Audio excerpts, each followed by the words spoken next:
Everyone, before we get started, I want to kind of provide an overview on expectations for notes. So, we will do notes most days in class. Typically, the notes are fairly short. I try to limit them to around 3 or 4 slides, but the notes are required. You have two options. So, I will present the notes on the board in class as long as I'm there, and you can write down the notes as I present. Or you also have the video that's posted on Doodle Classroom, whether you just learn better from videos or you need to refer back to it, or if you're absent, you always have the YouTube video.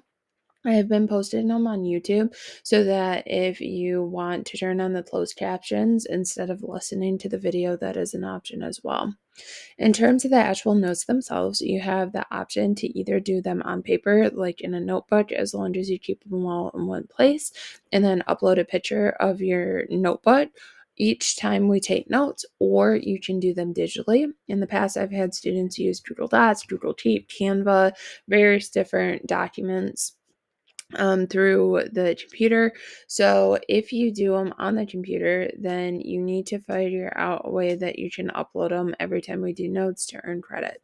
So in the past, students who do them in Doodle Dots just upload the Doodle Dot. However, students that do them in other programs sometimes just screenshot it because it's easier to upload it that way. Whatever works best for you works best for me, as long as I can see each day that you're taking your notes, that you're uploading them, so then I can give you credit. As long as you have your notes, then you earn 5 out of 5 for that assignment. Our first mini lesson is going to be part of our first official unit, which is looking at the foundations of American government. To begin with, we're going to look at some of the primary sources that influence the values that we have in the country today. To begin with, we're going to look at the Declaration of Independence. Before we get started, some background on the Declaration of Independence, because I'm guessing it's been a minute since you've really thought about it.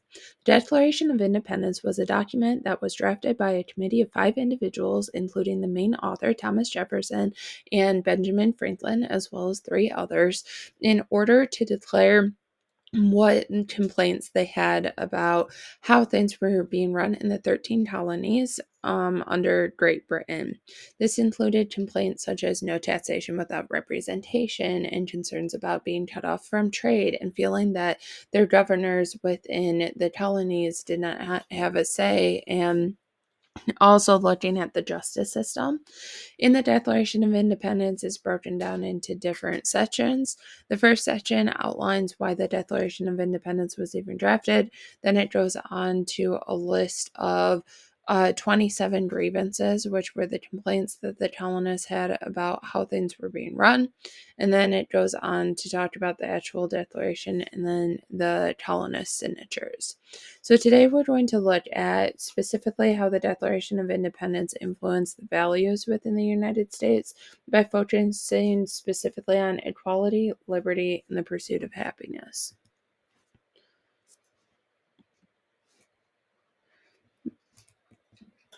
The learning target for this lesson is I can identify core ideals of American society as reflected in the Declaration of Independence. You'll have a similar learning target for the next several lessons as we are reflecting on various founding documents found throughout American history. So, first of all, we're going to talk about equality. One of the most famous lines from the Declaration of Independence is the line, all men are created equal.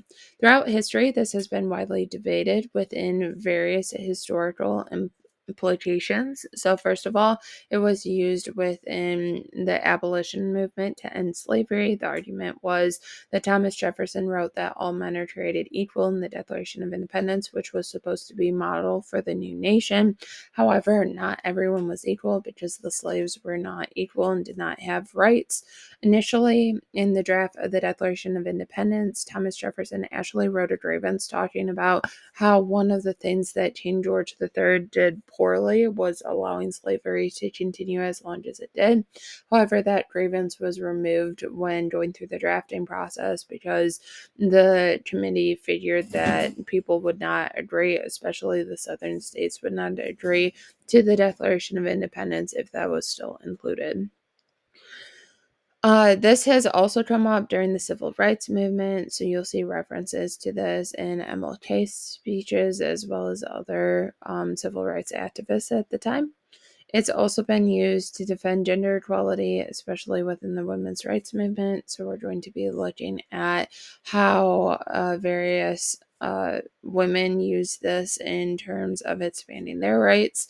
One of the most famous ways this was done is in a document called the Declaration of Sentiments. It was formed by a committee at a convention for women's rights, and it basically is directly modeled off of the Declaration of Independence, but instead it's focusing specifically on the grievances that women had against men.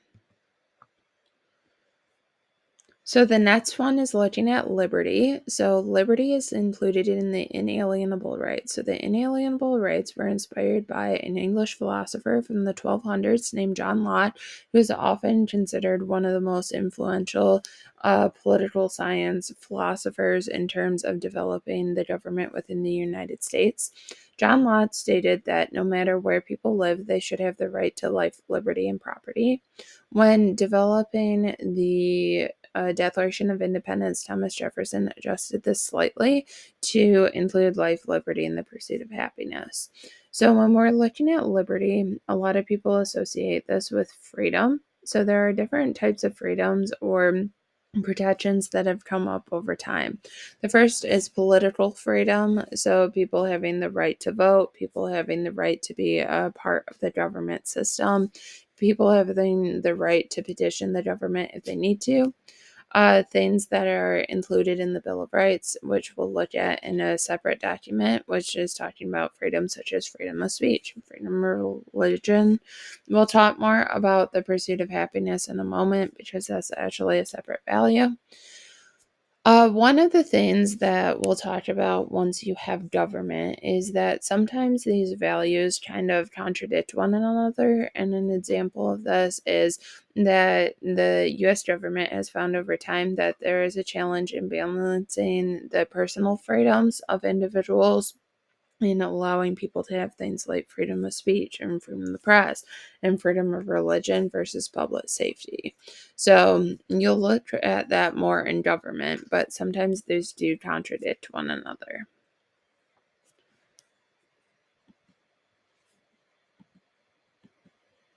The last thing is the pursuit of happiness. So, again, the pursuit of happiness is one of the inalienable rights that Thomas Jefferson adjusted from what John Locke had initially included. And so, the pursuit of happiness is talking about personal fulfillment. Most of the time, when people are talking about the pursuit of happiness, they're referencing a better future socioeconomic status. So, basically, the opportunity to have a better job, earn more money for their self or their family. So, throughout the year, we're going to be talking about different values and how they change and how they reference these founding documents. Within the Declaration of Independence, it's important that you connect it to this concept of equality, with all men being created equal, liberty, and protecting personal freedoms, as well as the pursuit of happiness, which is talking about basically reaching a better status for you and your family.